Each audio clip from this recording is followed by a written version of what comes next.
அரியலூரில் உலக திருக்குறள் கூட்டமைப்பு மண்டல ஆய்வுக் கூட்டம்.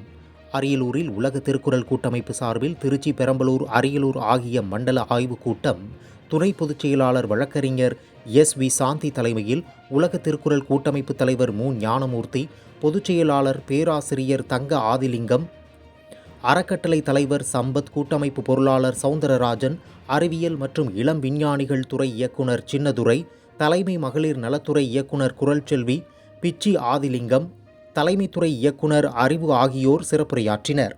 மேலும் உலக திருக்குறள் கூட்டமைப்பு உறுப்பினர்கள் சேர்க்கை படிவத்தினை பெற்றுக்கொண்டு ஆய்வு மேற்கொண்ட உலக திருக்குறள் கூட்டமைப்பு தலைவர் கவிஞானி ஞானமூர்த்தி அவர்கள், நிர்வாகிகள் தங்கள் பகுதிகளில் அதிகப்படியான உறுப்பினர்களை சேர்த்து திருக்குறளை கிராமங்கள் தோறும் கொண்டு செல்ல வேண்டும் என பேசினார்.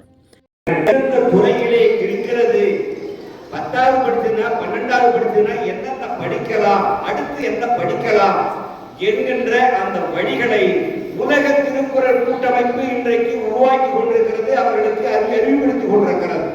நீங்கள் உங்களையும் உங்களுடைய பிள்ளைகள் சென்னையில் அவங்க பொண்ணு படிக்குது, அவங்களுக்கு ஒரு பாதுகாப்பு தேவை. ஏதோ ஒரு விடுதியில் அவங்க தங்கணும், அல்லது வேறு எங்கேயாவது கல்லூரியில் படிக்கணும், அதுக்கு ஒரு வழிகாட்டுதலை உருவாக்கணும் அப்படிங்கிற ஒரு தேவை உங்களுக்கு ஏற்படுகிறது என்று சொன்னால் நம்முடைய கூட்டமைப்பை நீங்கள் தொடர்பு கொண்டால் உங்களுக்கு உதவுவதற்கு நம்முடைய கூட்டமைப்புடைய நிர்வாகிகள் எப்பவும் தயாராக இருக்கிறார். எனவே அந்த அடிப்படையிலே தான் இந்த கூட்டமைப்பு இன்றைக்கு தமிழகம் முழுவதும் இந்த பணியை எடுத்து செயல்படுத்திக் கொண்டிருக்கிறது. அந்த அடிப்படையிலே இன்றைக்கு நடந்து கொண்டிருக்கக்கூடிய இந்த மண்டல ஆய்வு கூட்டம் இது மண்டல மகளிர் ஆய்வு கூட்டமாக நாங்கள் எடுத்துக் கொள்கிறோம். இதில் மாவட்ட செயலாளர் செல்வேந்திரன், மாவட்ட தலைவர் நாகமுத்து மற்றும் மகளிர் உள்ளிட்ட திருக்குறள் கூட்டமைப்பினர் ஏராளமானோர் கலந்து கொண்டனர்.